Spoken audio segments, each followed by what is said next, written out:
आपको भी वो आनी चाहिए एटलीस्ट, तभी आप मार्केट में कम्पीट कर पाओगे। कौन से स्किल्स पे काम करना है ये पता कैसे लगेगा। आप लोगों को यहाँ पे प्रो टिप देना चाहूंगा। So hey guys, this is Sahib and welcome back to my channel. I hope you all are doing very well. तो यार अभी तक मैंने जितनी भी अपने यूट्यूब चैनल पे वीडियोस वगैरह बनाई है ना, उसमें से 80% वीडियोस में मैंने ये जरूर बोला है कि भाई स्किल्स बनाओ, स्किल्स बनाओ, स्किल्स बनाओ, स्किल्स बनाओ। ठीक है यार, अपने स्किल्स वगैरह पे काम करो, स्किल्स डेवलप करो, अपने छोटे मोटे प्रोजेक्ट्स वगैरह पे काम करो, अपनी पढ़ाई करते हुए कनाडा के अंदर। लेकिन अगर आप किसी पर्टिकुलर फील्ड से बिलोंग करते हो, जैसे कि आप सॉफ्टवेयर डेवलपमेंट से बिलोंग करते हो, या फिर अकाउंटिंग हो गया, फाइनेंस हो गया, या फिर कोई भी फील्ड हो गया, तो कौन से स्किल्स पे काम करें ये पता कैसे लगेगा, कौन से प्रोजेक्ट्स पे आपको काम करना है ये कैसे पता लगेगा। तो आज की इस वीडियो में हम इसी के बारे में बात करेंगे, ठीक है। और साथ के साथ आज मंडे है, अभी बज रहे हैं सुबह के 8:30, मेरे को जाना है अपने ऑफिस, तो ऑफिस भी चलेंगे। और साथ के साथ ये जो गाड़ी है ये मेरे को रिटर्न करनी है, क्योंकि संडे को घूमने जाने के लिए मैंने रेंट पे ली थी, उसका प्राइस वगैरह भी बताऊंगा, इंश्योरेंस का हिसाब किताब बताऊंगा, तो ये सारी चीज़ें करेंगे। So without wasting any time ये सारे काम करते हैं and let's get started with this video. और यार कनाडा में फाइनली विंटर्स शुरू हो गई हैं, आपको पीछे स्नो वगैरह दिख ही रही होगी। और साथ के साथ किचनर में जो अभी टेम्परेचर है वो है -6 डिग्री सेल्सियस और हवा काफ़ी ज़्यादा चल रही है, तो काफ़ी ठंड लग रही है। तो गाड़ी में बैठते हैं, ऑफिस निकलते हैं, और लंच ब्रेक में मैं निकलूंगा गाड़ी रिटर्न करने के लिए, और साथ के साथ वो स्किल्स वाली बातें भी करेंगे। तो चलते हैं।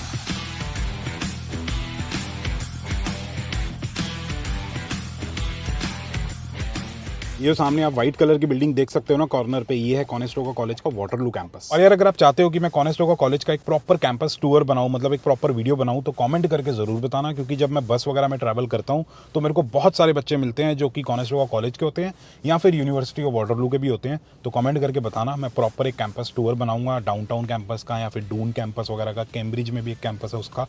तो कमेंट करके ज़रूर बताना। तो यार फाइनली 15 मिनट की ड्राइव के बाद मैं पहुंच गया हूं अपने ऑफिस, और ये पीछे आपको व्हाइट कलर की बिल्डिंग दिखाई दे रही है, ये मेरा ऑफिस नहीं है। बाकी यहाँ पे अपने पहले पॉइंट के बारे में बात कर लेते हैं कि अगर आप as an international student Canada आते हो और एंड में अपनी ग्रेजुएशन वगैरह कंप्लीट करने के बाद आप एक बढ़िया जॉब चाहते हो, अपने फील्ड में जॉब चाहते हो फुल टाइम वाली, या फिर एक वेल पेइंग जॉब चाहते हो, तो कौन कौन से स्किल्स पे काम करना है ये पता कैसे लगेगा। तो सबसे पहली चीज़ तो ये है कि आपको ये पता करना है कि भी आपके फील्ड में कौन कौन सी डेजिग्नेशन होती हैं। फॉर एग्जाम्पल सॉफ्टवेयर डेवलपमेंट के फील्ड में होता है सॉफ्टवेयर डेवलपर हो गया, फुल स्टैक डेवलपर हो गया, front end developer, back end developer, या जो भी चीज़ें होती हैं वो हो गया। अकाउंटिंग के फील्ड में स्टाफ अकाउंटेंट वगैरह होते हैं, ऑडिट एसोसिएट्स वगैरह होते हैं, फाइनेंस के फील्ड में फाइनेंशियल प्लानर्स वगैरह होते हैं। तो ये डेजिग्नेशंस के बारे में सबसे पहले आपको पता करना है, ठीक है। अब ये पता कैसे लगेगा, उसके दो तरीके हैं। सबसे पहले तो आप क्या कर सकते हो, आप लिंक्डइन पे जा सकते हो और अपने कॉलेज के पेज पे जो एलुमनाई टैब होता है ना, उस पे जाओ, वहाँ पे उन बच्चों की प्रोफाइल को चेकआउट करो जिन्होंने आपके वाला कोर्स किया था। तो आपको पता लग जाएगा कि वो किस टाइप की जॉब कर रहे हैं, किस डेजिग्नेशंस वगैरह पे काम कर रहे हैं। दूसरा तरीका क्या है कि आप अपने प्रोफेसर्स वगैरह से पूछ सकते हो कि भाई ये कोर्स कंप्लीट करने के बाद मेरे को किस टाइप की जॉब मिलेगी, क्या मेरी डेजिग्नेशन हो सकती है। तो आपके पास एक लिस्ट आ जाएगी कि हाँ भाई इन डेजिग्नेशंस पे मैं काम करूँगा अपनी पढ़ाई कंप्लीट करने के बाद। काफ़ी तेज़ हवा चल रही है, बहुत दिक्कत आ रही है बोलने में। और फिर उसके बाद आपको क्या करना है, वो जो डेजिग्नेशन है ना उसको आपको गूगल पे सर्च करना है। जैसे ही आप गूगल पे सर्च करोगे तो आपको बहुत सारी जॉब डिस्क्रिप्शंस मिलेंगी अलग अलग कंपनीज़ की, ठीक है। तो जो अच्छी अच्छी कंपनीज़ होंगी आपके फील्ड में, जो बढ़िया बढ़िया टॉप रेटेड कंपनीज़ होंगी ना, उनकी जॉब डिस्क्रिप्शंस को आपको चेकआउट करना है। और उन जॉब डिस्क्रिप्शंस के अंदर प्रॉपर तरीके से साफ साफ लिखा होता है कि भी जो आइडियल कैंडिडेट है इस पर्टिकुलर जॉब के लिए, जो पोटेंशियल कैंडिडेट है, उसको ये सारी चीज़ें आनी चाहिए। मतलब बहुत सारे स्किल्स उसी के अंदर मेंशन्ड होते हैं। ओपन ऐप्स, आराम से आप पता कर सकते हो, कोई टेंशन वाली बात ही नहीं है। फॉर एग्जाम्पल जब मैं अपनी पढ़ाई कर रहा था कनाडा के अंदर, तो मैं अलग अलग जॉब डिस्क्रिप्शंस वगैरह चेक करता था, जैसे एम्बेडेड सॉफ्टवेयर डेवलपर हो गया या फिर एम्बेडेड सिस्टम्स डेवलपर हो गया। तो बहुत सारे स्किल्स लिखे होते थे, जैसे कि आर्टॉस हो गया, या फिर एम्बेडेड सी आनी चाहिए, पाइथन आनी चाहिए, इन पर्टिकुलर प्लेटफॉर्म्स पे काम किया होना चाहिए। तो मैं क्या करता था, मैं ऑनलाइन जाता था, यूडमी हो गया या फिर यूट्यूब हो गया या फिर लिंक्डइन लर्निंग हो गया, वहाँ पे जाके वो सारे स्किल्स को सर्च करता था। उससे रिलेटेड काफ़ी सारे कोर्सेज आ जाते थे, लाइक $10 का, $12 का, $20 का, मैक्सिमम $25 का, और एक महीने में मैं वो कोर्स कंप्लीट कर देता था और मेरा वो स्किल ऐड हो जाता था मेरे पोर्टफोलियो या रेज्यूमे के अंदर, ठीक है। और एक और बढ़िया चीज़ ये होती है कि भी प्रोजेक्ट्स कैसे पता लगेंगे, भी कौन से प्रोजेक्ट्स पे काम करना है। तो होता क्या है कि ये जो छोटे छोटे कोर्सेज होते हैं ना, इनके एंड में जो आपको एक प्रोजेक्ट वगैरह कराया जाता है, तो वो छोटे से प्रोजेक्ट को आप अपने रिज्यूमे में ऐड कर सकते हो। तो एम्प्लॉयर के सामने या फिर जब इंटरव्यू वगैरह दोगे तो काफ़ी अच्छा इंप्रेशन पड़ता है कि आपको स्किल तो आता है, साथ के साथ आपने एक प्रोजेक्ट पे भी काम किया हुआ है उस स्किल को इंप्लीमेंट करने के लिए। तो ये सिस्टम होता है, ठीक है। तो एक तो ये तरीका हो गया जिससे आप पता कर सकते हो कि भी कौन से स्किल्स पे काम करना है। बाकी दो और तरीके हैं जिनसे आप पता कर सकते हो कि कौन कौन से स्किल्स और कौन कौन से प्रोजेक्ट्स पे काम करना है, वो वीडियो में आगे बात करेंगे जब एक गाड़ी रिटर्न करने जाएंगे लंच ब्रेक में। तो अभी ऑफिस चलते हैं, थोड़ा बहुत काम कूम करते हैं और उसके बाद आप लोगों से मिलते हैं। हाँ जी, तो यार ऑफिस में होगी ये लंच ब्रेक, तो गाड़ी रिटर्न करने चलते हैं और साथ के साथ दूसरे पॉइंट के बारे में भी बात करेंगे कि किस तरीके से आपको पता लगेगा कि कौन कौन से स्किल्स और कौन कौन से प्रोजेक्ट्स पे काम करना है। अब यार कल जब मैंने ये रेंट पे गाड़ी ली थी तो रेंटल कंपनी ने इसका जो फ्यूल का टैंक है ना वो मेरे को फुल करके दिया था। तो जब मैं रिटर्न करूँगा तो मेरे को फुल करके ही रिटर्न करना होगा। अगर मैं फुल नहीं करूँगा तो जितना कम होगा उसके वो चार्जेस लेंगे और वो चार्जेस काफ़ी ज़्यादा लेते हैं। तो अगर मार्केट में मान लो $1.50 पर लीटर का प्राइस चल रहा है तो वो $2 या फिर $2.50 पर लीटर के हिसाब से लेंगे। जितना मैं कम छोड़ूंगा तो हमेशा जितना आपको मिला है टैंक उतना ही करके दो। तो अभी पेट्रोल डलवा लेते हैं।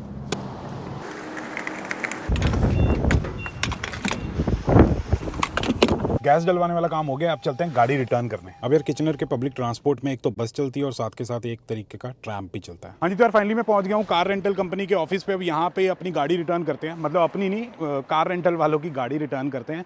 और रिटर्न करने के लिए कुछ नहीं करना होता, अपनी बस चाबी देनी होती है। साथ के साथ वो गाड़ी को एक बार चेक कर लेते हैं कि भाई कोई प्रॉब्लम वगैरह तो नहीं हुई, कोई डैमेज तो नहीं हुआ। और कभी शौक पूरा करने के लिए इस तरीके की गाड़ियाँ आपको रेंट पे करनी पड़े, चैलेंजर होगी, मस्टैंग वगैरह होगी, तो वो भी आप कर सकते हो, कोई दिक्कत वाली बात ही नहीं है।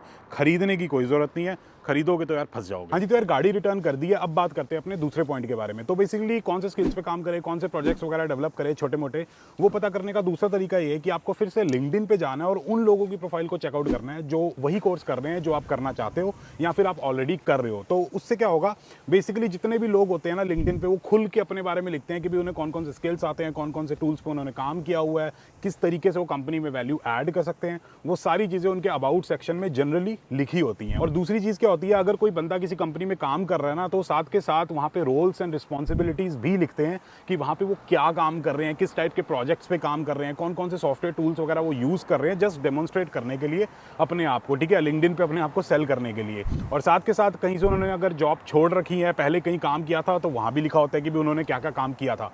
तो वहाँ से आपको आइडिया हो जाएगा कि भी आपके फील्ड में आपको कौन कौन से स्किल्स आने चाहिए। अगर आप 5-6 लोगों की प्रोफाइल को एनालाइज करोगे तो काफ़ी सारे आपको ऐसे स्किल्स मिलेंगे, टूल्स मिलेंगे, ऐसी काफ़ी सारी चीज़ें मिलेंगी जो कॉमन होंगी। तो वो कॉमन चीज़ें तो आपको बेयर मिनिमम आनी ही चाहिए ताकि आप आराम से अपनी फील्ड जॉब वगैरह ले पाओ, ठीक है। इससे आपको ये पता लगता है कि भी उस बंदे को ऐसी कौन सी चीज़ें आती हैं कि उसको मार्केट में जॉब मिली हुई है कनाडा के अंदर, तो आपको भी वो आनी चाहिए एटलीस्ट, तभी आप मार्केट में कम्पीट कर पाओगे। अगर उन लोगों को काफ़ी सारी चीज़ें आती हैं, आपको नहीं आती, तो लाइक टेक्निकली सोच के देखो आपको कोई एम्प्लॉयर क्यों जॉब देगा। और ऊपर से अब रिसेशन वगैरह भी आने वाला है, कह रहे हैं कि भी 2023 में रिसेशन वगैरह आएगा नॉर्थ अमेरिका में और like all over the world. तो उस केस में क्या होगा, जो लोग ऑलरेडी काम कर रहे हैं उनका ले ऑफ वगैरह हुआ है, जैसे अमेजॉन में काफ़ी सारे लोगों का ले ऑफ हुआ है, मेटा में काफ़ी सारे लोगों का ले ऑफ हुआ है। अब वो लोग भी मार्केट में आ जाएंगे और अगर आप ग्रेजुएट होने वाले हो या फिर आप फ्यूचर में जॉब वगैरह ढूंढोगे तो आपको उन लोगों से कम्पीट करना पड़ेगा। तो डेफिनेटली आपको स्किल्स पे काम करना पड़ेगा और उनसे कम्पीट करने का एक तरीका यही है कि उनको जो जो आता है उन्होंने लिंक्डइन पे लिखा हुआ है, मोस्ट ऑफ द पीपल लिखते हैं,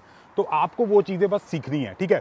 फॉर एग्जांपल जब मैं सर्च करता था, अब मैं अपने एग्जांपल से ही बता सकता हूँ, तो जब मैं कॉलेज में पढ़ रहा था तो मैंने एक बंदे की प्रोफाइल चेकआउट की थी। उसने आर्टॉस पे भी काम किया हुआ था, उसने पाइथन पे भी काम किया हुआ था, उसने एम्बेडेड सी प्लस प्लस वगैरह सारी चीज़ें आती थी और एम्बेडेड से रिलेटेड काफ़ी सारी चीज़ें होती है, उसने अपनी प्रोफाइल पर लिखी हुई थी और वो काम कर रहा था मार्केट के अंदर ओंटारियो में। तो मुझे रियलाइज़ हुआ कि यार ये सारी चीज़ें मेरे को भी आनी चाहिए, तो इसलिए मैंने उन पे काम करना शुरू कर दिया। ऑनलाइन गया, वो चीज़ें ऑनलाइन सर्च की, गूगल पे, यूडेमी पे, बहुत सारे ऐसे जगह होती है और फिर उन पे काम करना शुरू कर दिया। तो ये हिसाब किताब है। तो इस तरीके से आप चीज़ों के बारे में पता कर सकते हो। और तीसरे पॉइंट के बारे में जब कॉफ़ी ब्रेक होगी ना ऑफिस में तब बात करेंगे, और अभी ऑफिस निकलते हैं। और यार एक और इंपॉर्टेंट चीज़ आप लोगों को बताना चाहूँगा कि जब भी ऐसे गाड़ी आप रिटर्न करो तो रिटर्न करने से पहले उसकी वीडियो वगैरह बना लो, ये अपने रिकॉर्ड के लिए, अपनी सेफ्टी के लिए, कि भी जब आपने गाड़ी पार्क की थी, रिटर्न की थी, तो वो सही सलामत थी। ऐसा ना हो कि भी बाद में कोई डैमेज हो जाए और आपके सर पे आ जाए। तो अपने आप को पूरी तरीके से सेफ रखो। बाकी अगर मैं इसके रेंटल प्राइस की बात करूँ तो इसका जो प्राइस था वो था $80 पर डे, और इंश्योरेंस की अगर बात करूँ तो वो मेरे कार्ड पे इंक्लूडेड है, मतलब क्रेडिट कार्ड पे इंक्लूडेड है, तो वो मेरे को अलग से नहीं लेनी पड़ी। अगर ना होती तो मेरे को $30 पर डे इंश्योरेंस के भी देने पड़ते हैं। तो ये सिस्टम है। बाकी मैं कैब की वेट कर रहा हूँ, वो आती है तो ऑफिस निकलते हैं।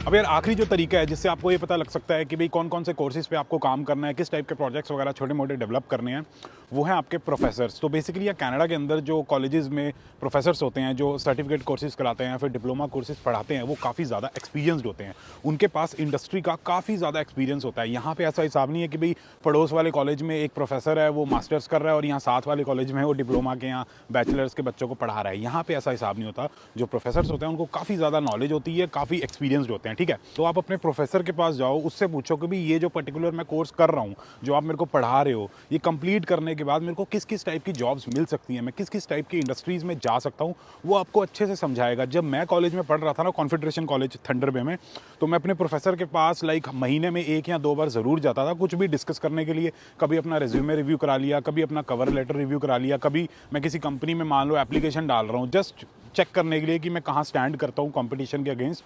तो जब मैं एप्लीकेशन डालता था तो मैं अपने प्रोफेसर से डिस्कस करता था। साथ के साथ ऐसा भी हो सकता है कि उसको बोलो कि भाई कोई ऐसी अपॉर्चुनिटी है कि मैं किसी छोटे मोटे प्रोजेक्ट पे काम कर पाऊँ, या फिर किसी इंडस्ट्रियल प्रोजेक्ट पे काम कर पाऊँ, या किसी भी चीज़ पे काम कर पाऊँ। तो डेफिनेटली अगर आप क्लास में ढंग से परफॉर्म कर रहे होगे, अगर प्रोफेसर को आप ये दिखेगा कि हाँ भाई बंदा इंटरेस्टेड है, इसके अंदर थोड़ा बहुत पोटेंशियल है, इसको अगर पुश करेंगे तो ये बंदा काम करने वाला है, तो डेफिनेटली जो प्रोफेसर है ना वो आपको सपोर्ट करेंगे। यहाँ पे जो प्रोफेसर होते हैं वो डेफिनेटली सपोर्ट करते हैं। कहीं और कैसे प्रोफेसर होते हैं वो तो मैं बता नहीं सकता, लेकिन बढ़िया हिसाब किताब है, ठीक है। तो प्रोफेसर से बात करो। और यार एक और मैं आप लोगों को यहाँ पे प्रो टिप देना चाहूँगा, प्रो टिप बोल लो या फिर मेरे एक्सपीरियंस से एक चीज़ ले लो। तो बेसिकली जब मैं यहाँ कनाडा में पढ़ रहा था ना, और मेरी ग्रेजुएशन कंप्लीट होने वाली थी, और मैं कंपनीज़ वगैरह में अप्लाई कर रहा था अपनी फील्ड जॉब के लिए, अपनी फुल टाइम जॉब के लिए, तो किसी कंपनी से अगर मेरे को कोई इंटरव्यू का कॉल आता था, मतलब ईमेल आ जाता था कि हाँ भाई इतनी तारीख को आपका इंटरव्यू है, मान लो एक ABC नाम की कंपनी है, तो मैं क्या करता था, मैं लिंक्डइन पे गया और वो ABC कंपनी का पेज खोला, उसके पीपल टैब में गया, मतलब जो जो लोग वहाँ पे काम करते हैं वो मैं एक्सप्लोर करता था भी कौन कौन से टाइप के वहाँ पे लोग काम कर रहे हैं, मेरे को कहाँ पे स्टैंड होना है, उस हिसाब से मैं पढ़ाई करता था। और साथ के साथ अगर कोई बंदा मेरे को जेन्युइन लगता था, मतलब लगा लोगे अपनी कम्युनिटी का है या फिर इंडिया का बंदा है या फिर किसी को भी आप कांटेक्ट कर सकते हो, अगर वो सपोर्टिव होगा उससे बातचीत करो, ठीक है। मे भी आपको थोड़ी सी हेल्प कर दे, रेफरेंस देने में हेल्प कर दे, या फिर इंटरव्यू में किस तरीके के क्वेश्चंस वगैरह पूछे जाएंगे, मतलब एग्जैक्टली वो क्वेश्चन तो नहीं बताएंगे, लेकिन आपको एक रफ आइडिया देंगे कि हाँ भाई इस टाइप का इंटरव्यू हो सकता है, इतना हार्ड होगा, इतना ईजी होगा, तो आपको थोड़ी सी हेल्प हो जाएगी, ठीक है। तो इस तरीके से भी आप लिंक्डइन पे जाके काफ़ी चीज़ें निकलवा सकते हो लोगों से। तरीका होना चाहिए, ठीक है, बात करने का आपको तरीका सीखना पड़ेगा। बाकी अगर आप चाहते हो कि भाई लिंक्डइन किस तरीके से यूज़ करना है, और कौन कौन से फीचर्स होते हैं, और क्या क्या तरीके होते हैं चीज़ें या इन्फॉर्मेशन निकालने के लिए, तो नीचे कॉमेंट करके ज़रूर बताना। मैं एक अलग से वीडियो बनाऊंगा सिर्फ लिंक्डइन को किस तरीके से यूज़ करना है उसके ऊपर। बाकी ये वीडियो अगर पसंद आई तो please like share and subscribe, and as always stay healthy and keep hustling. Coffee के डकार आ रहे हैं।